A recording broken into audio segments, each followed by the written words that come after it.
To everything there is a season and a time to every purpose under the heaven. Whether it's referring to the Ecclesiastes 3 or the bird song, Turn, Turn, Turn, from the 60s, change is inevitable. But why is it that nobody seems to like change?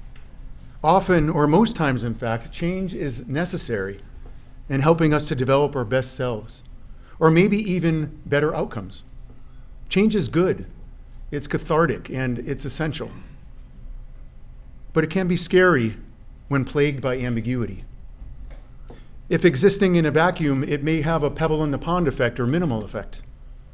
Ripples of change, however, the theme of this year's annual meeting, are far more powerful because they involve incremental changes that envelop and impact someone's life on multiple levels. We at Catholic Charities are instigators of change, transforming lives and spreading hope to those facing incredibly challenging times. From a biblical perspective and in thinking about profound change in someone's life, our work is often aligned with the parable of the Good Samaritan. But I also think it aligns with the parable of the sower. And reading an interpretation of this helped to convince me. In the parable of the sower, each type of soil or person, or in this case, namely our clients, represents their readiness to hear about options or solutions to get their lives back on track. Some of our clients are hard, like the first type of soil, and not open to hearing our feedback. Therefore, our work and our word doesn't sink in and they reject it. Another type of soil or client is rocky and unable to be tilled. They receive the word via the work that God does through us with interest, but don't let it root. So there's no depth and no follow-through. A third type of soil or guest is thorny. They hear the word, but the thorns or the cares of the world, the distraction of immediate gratification, or the paralysis of being mired in generational poverty consumes their attention. In these first three examples, there are always a lot of challenges when trying to case manage these types of soils or clients. And oftentimes the Band-Aid solution is a food voucher or utility or fuel assistance perhaps. However, the invitation remains always open, always waiting for them to take that first step, to engage with us on a deeper level, which brings us to the fourth soil. Here the client lands on fertile ground, not only hearing our words, but also embracing and applying them with a commitment to reconstructing their life by working with our case managers to develop a life plan with specific goals centered around the social determinants of health, which will lead them toward independence and long-term stability. Whole person integrated care. When digging a bit deeper into this parable, I can see myself at different parts and points in my life when I'm resistant to God's work and his call, ending up in any of these types of soil unable to bear fruit. This parable also made me think of an article that I recently read from Health Progress by Laura Kaiser. In it, she states in part, addressing human flourishing requires assessing the soil of our communities and the environments and conditions in which our clients live, work, and play. For far too many, the conditions are vulnerable, rocky, or choked off with thorns, preventing people from reaching their fullest potential and enjoying optimal health. The parable of the sower requires us to address poverty, discrimination, and their consequences, including lack of access to good jobs at fair pay, quality education, access to healthy foods, reliable housing, mental health services and transportation, and affordable health care. Creating a favorable environment for everyone in our communities will require us to make bold changes both from our clients and our staff's perspectives. And our solutions and efforts must be in partnership with the greater community. While we can't be the sole driver of perpetuating this change, we can be a conduit of hope by partnering with a community of services for those who have been historically neglected.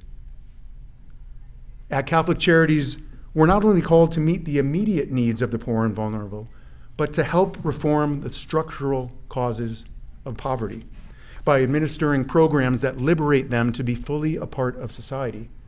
Evangelii Gaudium 187 through 188. And our work only happens through the grace of God among those he places before us to serve with humility and privilege. For our clients, it all starts with one step, one day at a time. And over time, through commitment and hard work, transformational change begins to blossom, like we've seen with our veterans at Liberty House, our moms and children at Our Place and New Generation, and our students at St. Charles School. Ripples of change are also highlighted in this year's annual report. You can see them come alive through the metamorphic stories featured in it. They reflect second chances and Christ among us through the many different faces he represents. Stories that are filled with courage and resilience, reminding us of the profound difference we can make when we come together as a community through collective accompaniment. You'll read about Michael, a 25-year combat veteran with a Purple Heart and a Bronze Star, who overcame homelessness and addiction to find a renewed sense of purpose. And Misty, who first came to Our Place 27 years ago as a pregnant 15-year-old, and in the years to follow demonstrated the long-lasting impact our programs can have on lives. Building a safe and more secure future for her child, raising a loving family, and even achieving her stretch goal of becoming a nurse. Now she's passing on that same level of compassion she received from us. True ripples of change. In Pope Francis's apostolic exhortation, Evangelii Gaudium, the joy of the gospel, written over a decade ago, he relates his astonishment with the current media environment, asking how can it be that it is not a news item when an elderly homeless woman dies of exposure, but it is news when the stock market drops by 2 points? Do we not continue to see the same level of disparity and indifference 11 years later?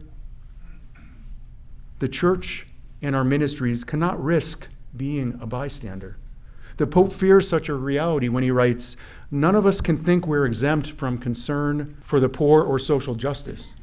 Any church, community, or organization, if it thinks it can comfortably go its own way without concern or effective cooperation for helping the poor to live with dignity, will also risk breaking down, however much it may talk about social issues or criticize governments.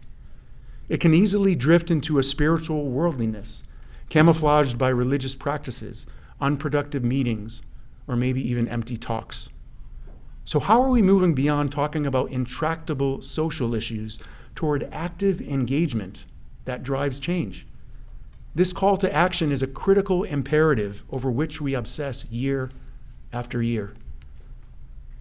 All in all, we're called to touch human misery and to know the power of tenderness.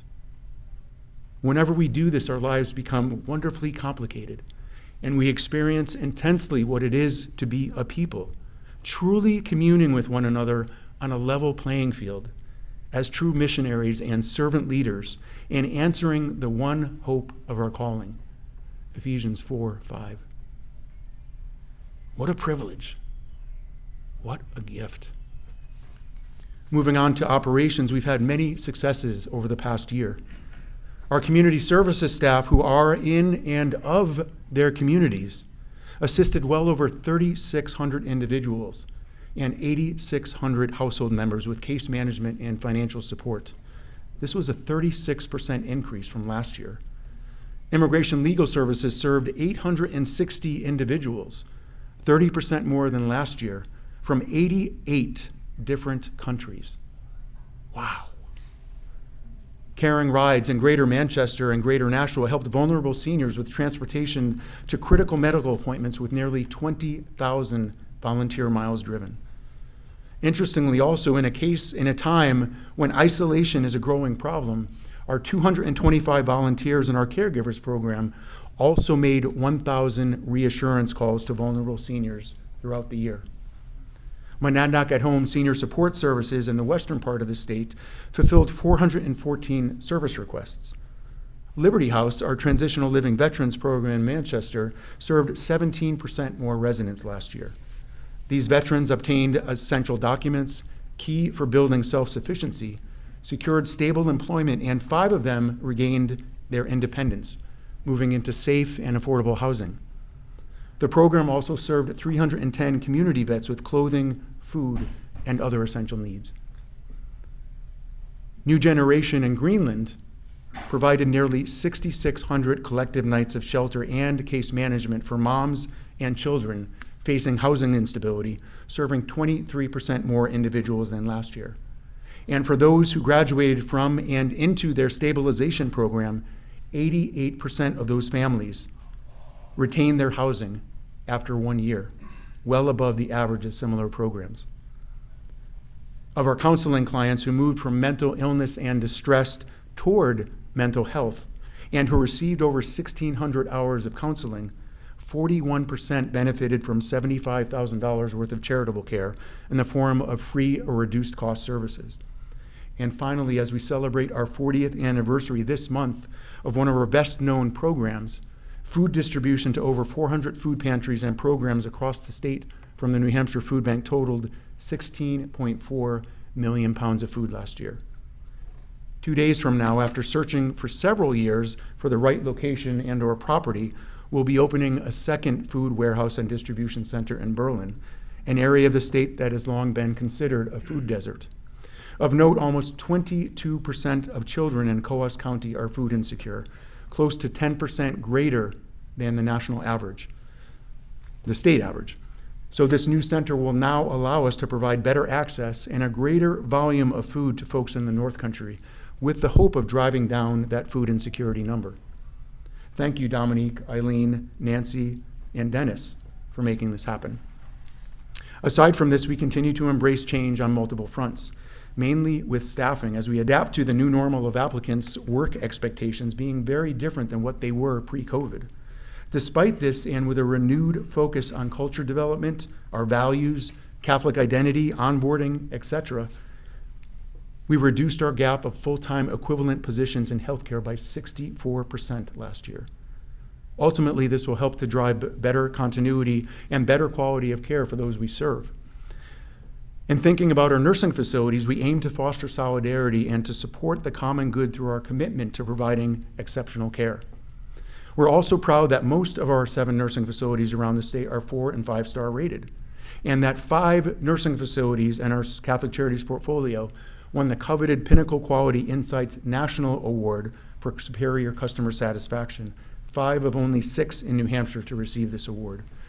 Within the next year, with thoughtfulness and focused intention, we have many exciting things in store.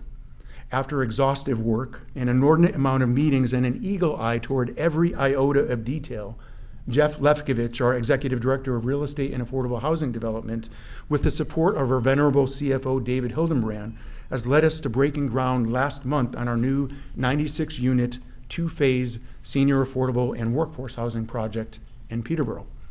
Next steps in the coming years could potentially bring new housing projects to Rochester or maybe even Hooksett. Stay tuned. Looking ahead, we'll continue to be laser focused on our recruitment and primarily staff retention endeavors, as well as being really bold in our advocacy efforts as we think about protecting life at all stages related to various social injustices like assisted suicide, which came up in our state's legislature this year, and nursing home reform, with the hope of rolling back illogical, unreasonable, and most notably unfunded staffing mandates. We'll also look to better leverage emerging technologies like predictive analytics or generative AI that can help us to optimize outcomes, efficiencies, and resource allocation to best serve our residents in their preferred settings. Moving back to social services, within the next year, we'll explore new funding opportunities, a different level of government relations, and program efficiencies that make sense to better prepare us for a more sustainable future. Legacy is critical. That's a glimpse into our future. Lastly, in addition to thanking our donors, incredible board, committee members, back office associates, and all of our committed, talented, and compassionate staff, I thank you for being such an integral part of who we are, who we're becoming, and helping those who need us most. As all of you give to our organization in so many ways, my prayer for you is that you'll continue to be uplifted and strengthened by love in your life and your work and among those you serve. Together, we'll continue to build a future where kindness, civility, and empathy prevail, and where the most vulnerable among us find solace, support, and pathways toward independence. Thank you, and God bless.